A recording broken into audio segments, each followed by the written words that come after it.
Bismillahirrahmanirrahim. Assalamualaikum warahmatullahi wabarakatuh. Alhamdulillahillazi anzalal Qur'an hudan linnasi wa bayyinatin minal huda wal furqan. Asyhadu an la ilaha illallah wahdahu la syarikalah wa asyhadu anna Muhammadan abduhu wa rasuluh. Allahumma shalli wa sallim ala nabiyyina Muhammadin wa ala alihi wa sahbihi wa tabi'in ajmain. Qala Allah ta'ala fi kitabil karim, a'udzu billahi minasy syaithanir rajim. Ya ayyuhallazina amanu taqullaha haqqa tuqatih wa la tamutunna illa wa antum muslimun. Raditu billahi rabba wa bil islami dina wa Muhammadin nabiyya wa rasulah. Para jamaah sekalian yang kami hormati, yang kami muliakan, dan insyaallah dimuliakan oleh Allah Subhanahu wa taala. Pada hari ini kita akan melanjutkan pengajian atau kajian subuh kita yang dilaksanakan setiap hari Sabtu subuh, yang mana pada hari ini kita masuki seri yang ke-253 pada tarikh yang ke-4 Jumadil Awal 1440 Hijriah, tepatan dengan 18 September 2023.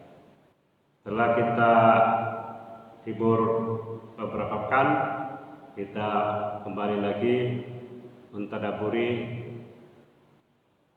ayat-ayat suci Al-Quran yang sudah memberikan jaminan dari Allah Subhanahu wa taala bahwa Al-Quran itu adalah sumber pembelajaran yang terbaik, ilmu yang terbaik, perkataan yang terbaik, semuanya kebajikan berkumpul di dalamnya.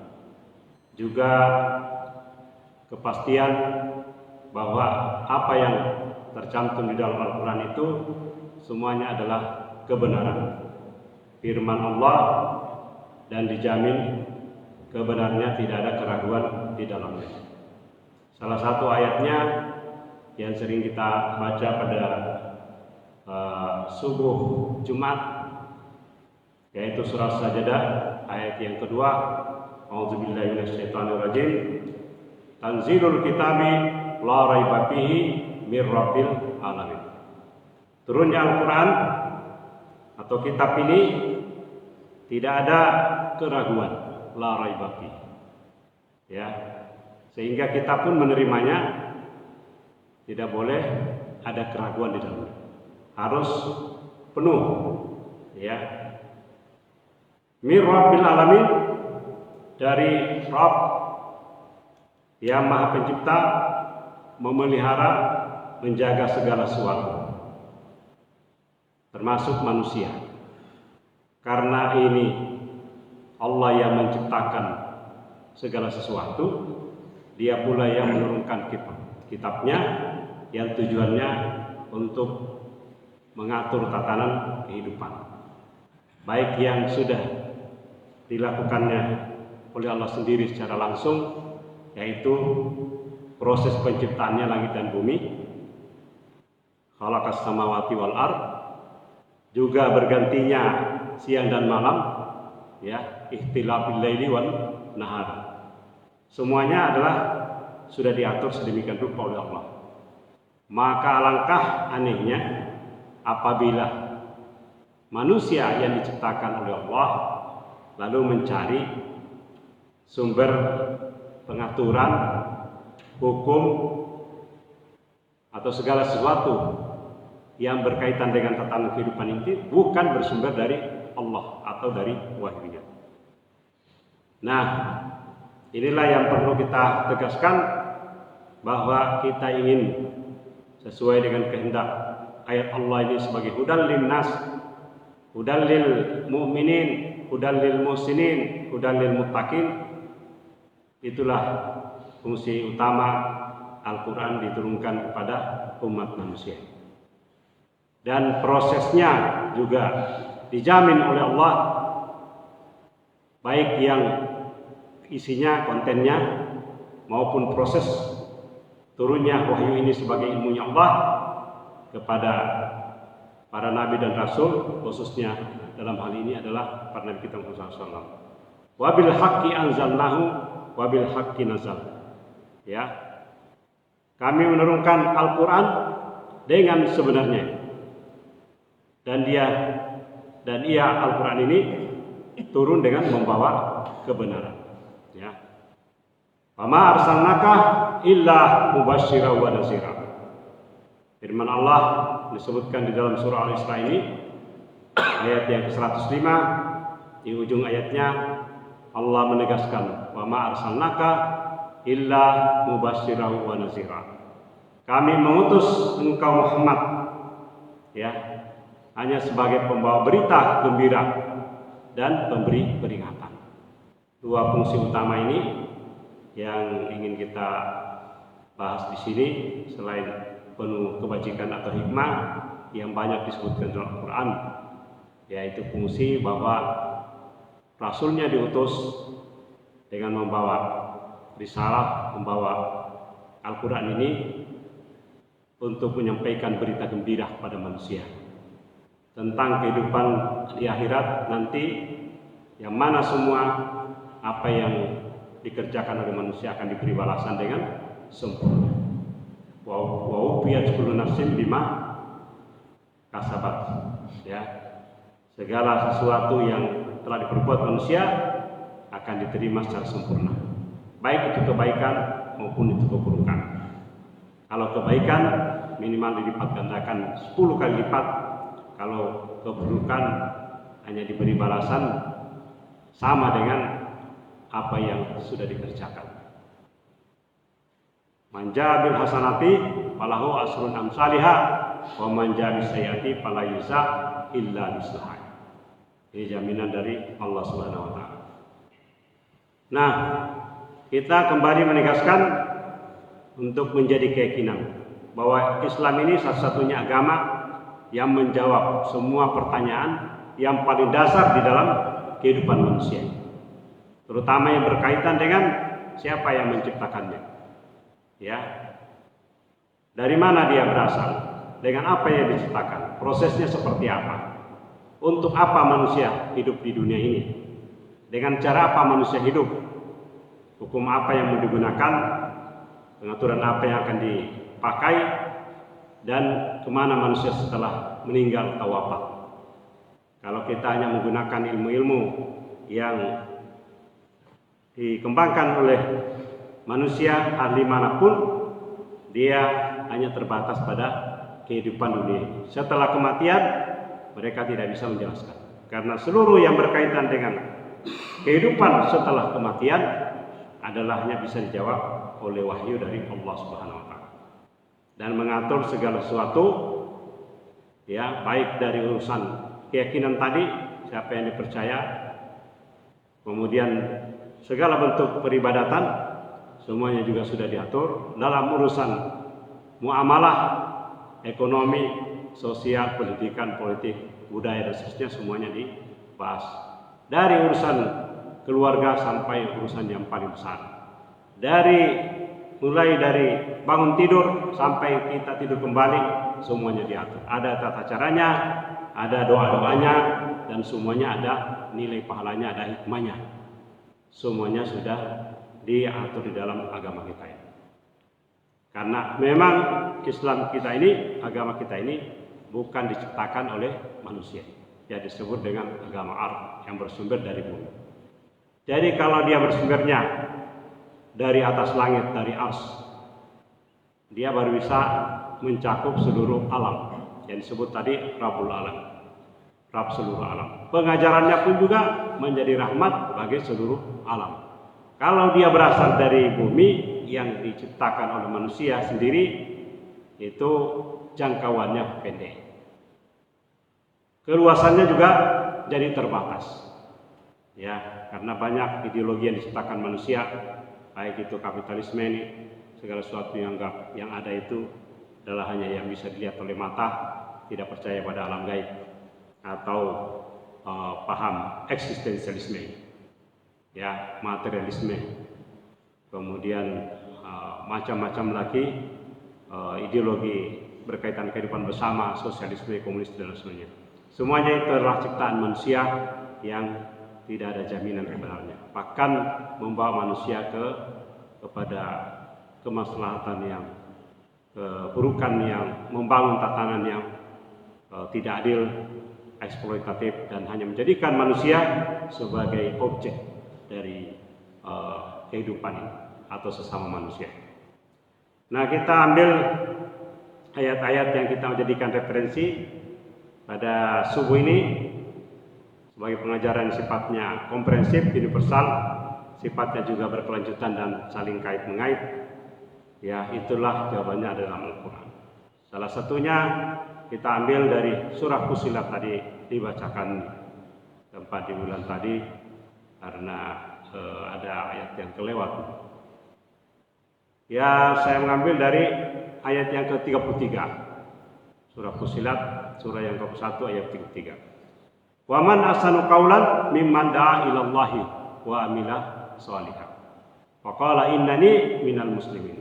Siapakah yang lebih baik perkataannya? Ini sudah sebuah tantangan daripada orang yang menyeru kepada Allah.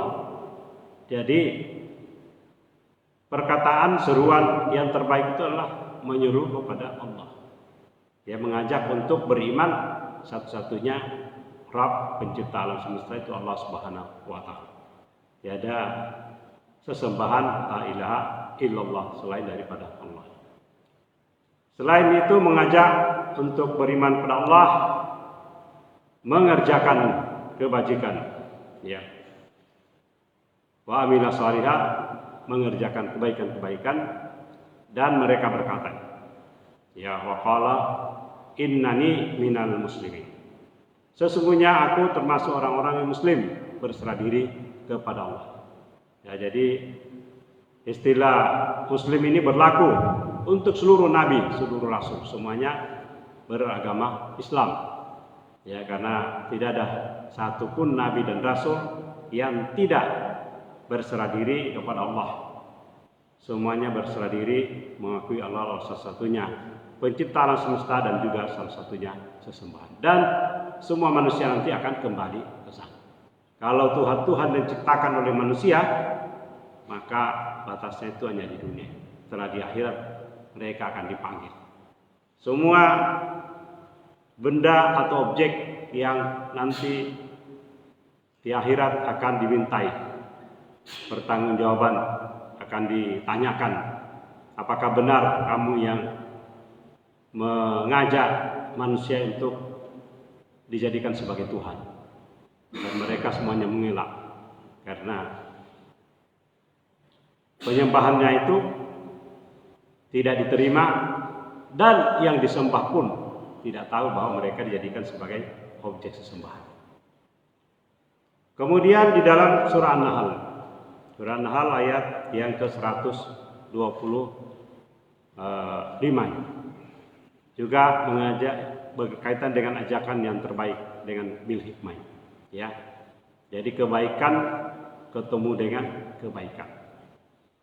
Kalau mengajak manusia kepada kebaikan harus dengan cara yang terbaik.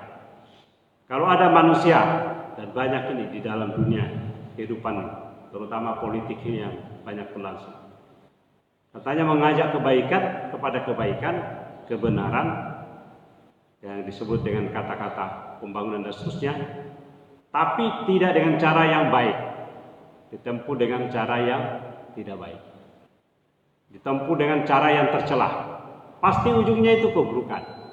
Jadi kalau kita mengajak seseorang pada kebaikan, harus dengan caranya yang terbaik, tujuannya yang baik, caranya pun juga yang terbaik.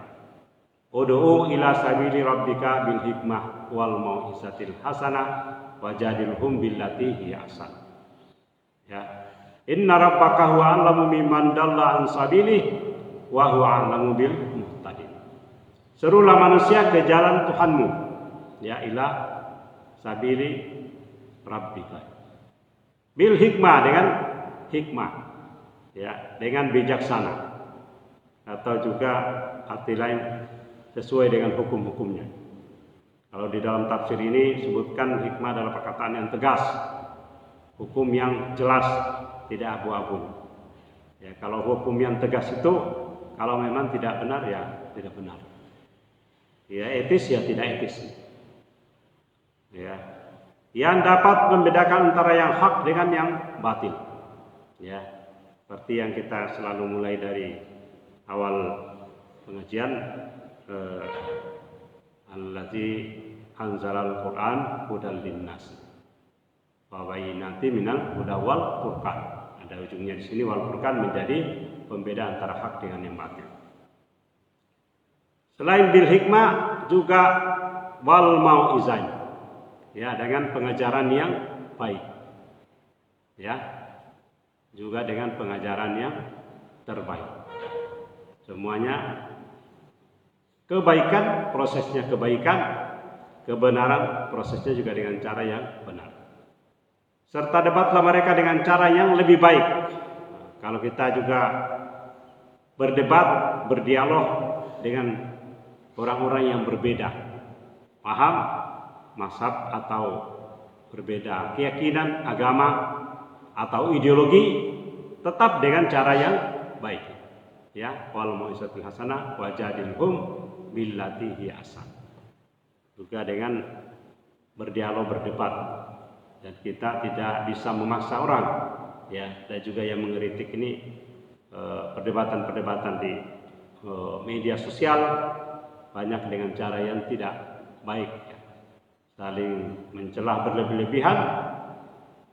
Mungkin pada periode sebelumnya berada di pilihan yang berbeda dengan yang sekarang. Dulu mati-matian membela, sekarang lain lagi pilihannya, mati-matian lagi membela gitu ya. Jadi ada yang tidak konsisten.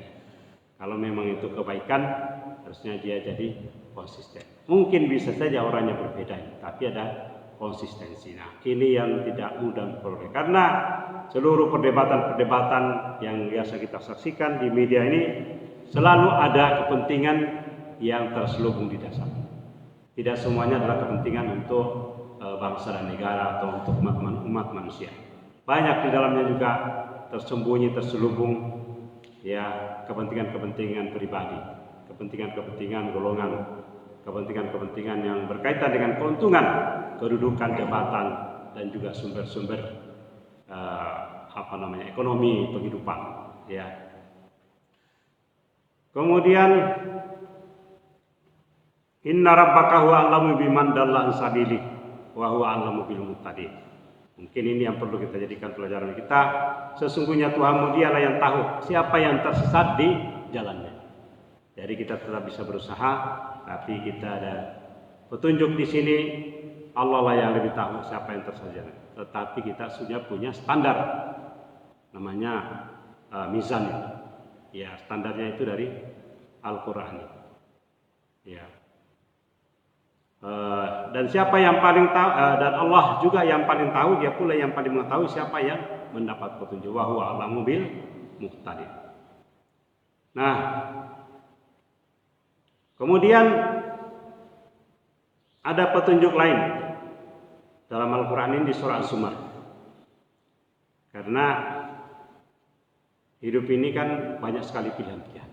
Kalau Bapak, Ibu, saudara-saudara semuanya melihat di media sosial, atau dalam kaitan dengan berbagai macam bacaan, atau berbagai macam ilmu, cabang-cabang ilmu pengetahuan, atau berbagai macam buku, atau berbagai macam pengajian, kajian, atau juga percakapan-percakapan bicara ilmu. Ada petunjuknya dalam Al-Quran, dan ini sudah penting untuk kita cermati, karena ruang-ruang dialog, percakapan, bahan bacaan yang menjadi objek, ya, ribuan, puluhan ribu mungkin aplikasi yang tersedia melalui media, ya, melalui teknologi informasi. Petunjuk ini sangat penting, sangat menarik untuk kita cermati. Jadi ada penggalannya di surah Az-Zumar ini, ayat yang 17-nya itu, Fabasyir ibad, sampaikanlah kabar gembira, di ujung ayat yang 17 ya. kepada hamba-hambaku. Nah, siapa mereka ini yang disebut hamba Allah ini? Ya, yang spesial ini. Allazina yastami'unal qaula fayattabi'una ahsana. Ada lagi ujungnya di sini. Ya, ada ujung dari frase ini ahsana, kebaikan-kebaikan. Siapakah yang dimaksud oleh hamba-hamba Allah tadi? Yaitu mereka yang mendengarkan perkataan lalu mengikuti apa yang paling baik di antaranya. Ya, segala bentuk yang disebut di sini perkataan itu umum. Al-qaul itu perkataan. Sekarang seluruh perkataan sudah banyak di media sosial. Ditulis, divideokan. Artinya kalau dulu teks tertulis, sekarang divisualisasikan melalui gambar, ya, dan macam-macamnya, variasi-variasinya. Itu semua bisa disebut dengan semacam perkataan, karena mereka membuat gambar itu, video-video tersebut, membuat ilustrasi seperti itu supaya manusia tertarik untuk melihatnya. Ya, di sana macam-macam bercampur antara kebaikan dan keburukan. Tinggal kita pilih. Kalau kita sering-sering membuka kajian yang mengajak kepada kebaikan, maka yang algoritmanya yang muncul adalah yang searah dengan itu. Tapi kalau yang sering dibuka adalah gambar, video atau yang berkaitan dengan keburukan-keburukan, maka juga itu yang akan sering muncul. Maka ini penting untuk kita jadikan sebagai acuan yang disebut hamba Allah yang diberi kabar gembira kalau dia mengambil pola hidup seperti ini. Allazina yastami'unal qaula fayattabi'una ahsana. Ya. Lalu mengikuti apa yang paling baik di antaranya. Nah, disebutkan dalam tafsir ini mereka mendengarkan ajaran-ajaran bersumber dari wahyu dari Al-Qur'an. Ya. Dan juga mengikuti ajaran-ajaran tersebut karena meyakininya sebagai sesuatu yang terbaik. Nah, untuk berbagai macam paham ideologi dan seterusnya atau ilmu-ilmu yang tidak bersumber dari wahyu Al-Quran, boleh kita pelajari ini, ya, untuk kita jadikan sebagai perbandingan, untuk juga kita ketahui di mana letak kelemahan-kelemahannya. Ini yang saya coba lakukan selama ini, membaca, mempelajari buku-buku sumber-sumber yang dikarang oleh orang yang dalam bahasa wahyu, orang yang belum mendapatkan petunjuk pada jalan yang benar. Nah, sehingga kita bisa mampu meletakkan, memberi pertimbangan bahwa ini mengajak bukan kepada ilallah, tapi melupakan, atau kalau bahasa yang mungkin lebih lunak, mengabaikan, ya, mengabaikan wahyu Allah sebagai sumber pelajaran terbaik. Nah, orang yang mengikuti yang paling baik di antara berbagai macam ilmu, sumber-sumber bacaan, ada kategori yang dimasukkan di dalamnya. Ulaikal ladzina hadahumullah wa ulaikahum ulul albab. Ada dua nih posisi yang diberikan oleh Allah Subhanahu wa taala. Pertama, mereka dijamin bahwa orang-orang itu telah diberi petunjuk oleh Allah. Ya. Allazina hadahumullah. Sudah berada di jalan yang benar. Yang kedua ini, wa ulaikahum ulul albab. Mereka itulah orang-orang yang disebut dengan ulul albab. Orang yang mempunyai akal sehat. Jadi kalau ada percakapan-percakapan, perbincangan-perbincangan mengajak pada akal sehat, kalau dia merujuk kepada sumber wahyu Allah, belum masuk kategori akal sehat. Itu kategorinya manusia saja. Artinya menurut kategori dia, para ahli tersebut. Sepanjang belum merujuk kepada Al-Quran, wahyu, atau belum sesuai dengan Al-Quran dan wahyu, berarti belum masuk kategori yang berpikiran sehat atau berakal sehat.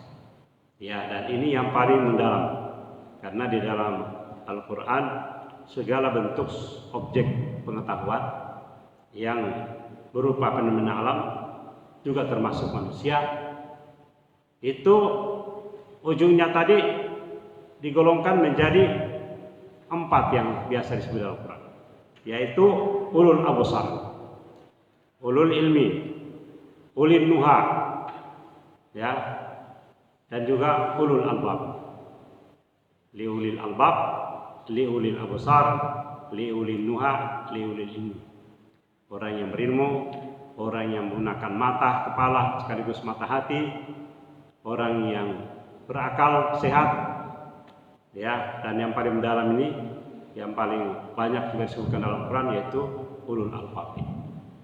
Ya, para pakar menyebutkan kalau yang masuk sebut albab itu adalah seperti kelapa, yang mana kelapa itu banyak lapisannya, mulai dari kulit luar, sabuknya, ada tempurungnya lagi. Di dalam kelapa sendiri sebelum diparut ada dikeluarkan lagi kulitnya, kulit luarnya, arinya. Di dalamnya lagi kalau diperas ini ada ampasnya. Kalau jadikan santan kan diperas lagi santannya. Kalau santannya ini dimasak lagi, mendidih, terpisah lagi, ada lagi ampasnya, minyaknya. Inilah yang intinya dari minyaknya. Jadi kalau kita bisa sampai kepada yang disebut dengan ulul albab ini, menjadi manusia yang luar biasa. Nah, dalam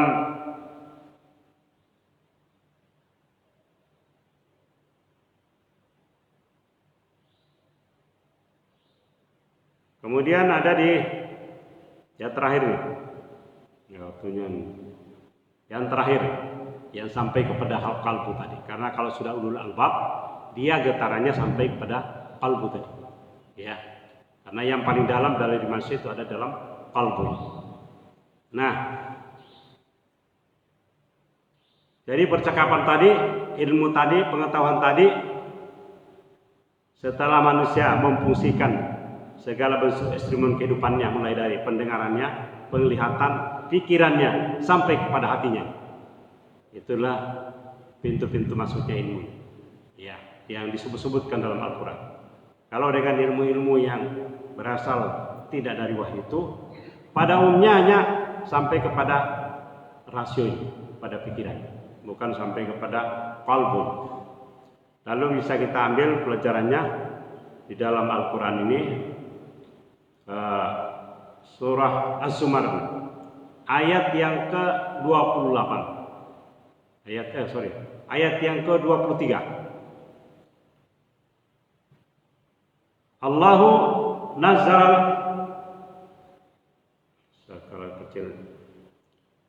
Allahu nazzala ahsanal hadisi kitaban mutasyabihan masani taksyairu minhu juludul lazina yakhshawna rabbahum. Allah telah menurunkan perkataan terbaik. Ya, lagi-lagi sebut dengan firman atau perkataan. Nazzala ahsanal hadis. Ya. Perkataan yang terbaik. Kitaban mutasyabihan masani taksyairu minhu, yaitu kitab Al-Quran yang serupa ayat-ayatnya, ya, huruf-hurufnya kan serupa dan terulang-ulang, serupa dan terulang-ulang atau diulang-ulang, ya. Oleh karena itu kulit orang yang takut kepada Tuhannya menjadi gemetar, ya. Summa talinu juluduhum wa qulubuhum ila zikrillah, ya. Zalika hudallahi yahdi bihi man yasha wa may yudlilillahu fama lahu min had. Jadi ayat yang ke-23 ini, kemudian kulit dan hati mereka menjadi lunak, ya, karena mengingat Allah. Jadi setelah orang membaca, ikuti perkataan terbaik ini, kalau dia baca Al-Quran, sampai-sampai hatinya terasa tergetar, kulitnya rasanya merinding, dan menjadi lunak ketika mengingat Allah. Jadi hati yang keras jadi lunak karena mengingat Allah, zikrillah. Itulah petunjuk Allah yang dengannya dia memberi petunjuk pada siapa yang dikehendaki, dan juga siapa yang dibiarkan sesat oleh Allah. Tidak ada siapapun yang bisa memberi petunjuk. Nah, dalam catatan kaki dari tafsir dalam Kemenak ini disebutkan yang dimaksud tadi ayat-ayatnya serupa dan berulang-ulang tadi, ya, adalah hukum-hukum, pelajaran-pelajaran, kisah-kisah yang diulang-ulang di dalam Al-Quran. Dan yang paling banyak terlalu yang kita biasa dengar kisahnya Nabi Musa dan umatnya, kaum Bani Israel. Hukum-hukum, pelajaran, kisah-kisah diulang-ulang dalam Al-Quran agar lebih berpengaruh. Jadi tujuannya supaya lebih berpengaruh, lebih menyentuh pada kalbu manusia, meresap di dalam hati manusia. Ya. Ada juga mufassir yang menafsirkan yang dimaksud tadi ini berulang-ulang adalah bahwa Al-Quran itu dibaca berulang-ulang. Jadi kita pun membacanya secara berulang-ulang. Dan peristiwa-peristiwa disampaikan juga berulang-ulang. Kalau kisahnya Nabi Musa dan umatnya banyak disebutkan Al-Quran. Surah Al-Qasas, Surah Taha, As-Su'ara, Al-Anbiya, dan banyak lagi di tempat-tempat lain. Bahkan sampai kepada Juz Amma itu ada ceritanya Nabi Musa seperti Surah An-Nasyah. Ya, hal apakah tidak sampai kepadamu berita tentang Nabi Musa yang diperintah untuk mendakwakan jalan benar kepada Fir'aun dan bala tentaranya. Izhab ila Fir'auna innahu tagha. Pergilah kepada Fir'aun karena dia sungguh telah berbuat melampaui batas tagha. Sementara Qarun menjadi bakar, ya, juga melampaui batas dalam urusan ekonomi. Semuanya sudah lengkap dalam Al-Quran.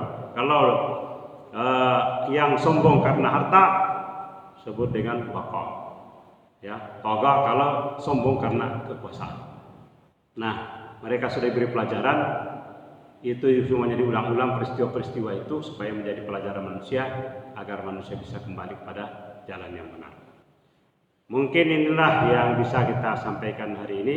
Semoga dengan pembacaan beberapa ayat suci Al-Quran di surah As-Zumar, surah An-Nahl, surah Fussilat tadi, juga di surah As-Sajdah bisa menguatkan hati kita untuk senantiasa mentadabburi Al-Quran, maksimal mempelajarinya, dan juga maksimal dalam mengambil hikmah-hikmah yang dalam agar kita berada di jalan yang benar dan kita tidak terlena dengan berbagai macam kegiatan, aktivitas kehidupan yang banyak menyita waktu, terutama dari media sosial yang mungkin manfaatnya hanya sedikit bagi kehidupan kita. Kita cari sumber-sumber bacaan, tontonan, percakapan, dialog, pelajaran, ya, yang bisa memberi kepada kita yang terbaik, al-ahsan. Semoga ini semua bisa menambah pahala bagi kita atas pertemuan kita pada hari ini. Mari kita tutup dengan doa kafaratul majelis. Subhanakallahumma wa bihamdika, asyhadu an la ilaha illa anta, astaghfiruka wa atubu ilaik. Assalamualaikum warahmatullahi wabarakatuh.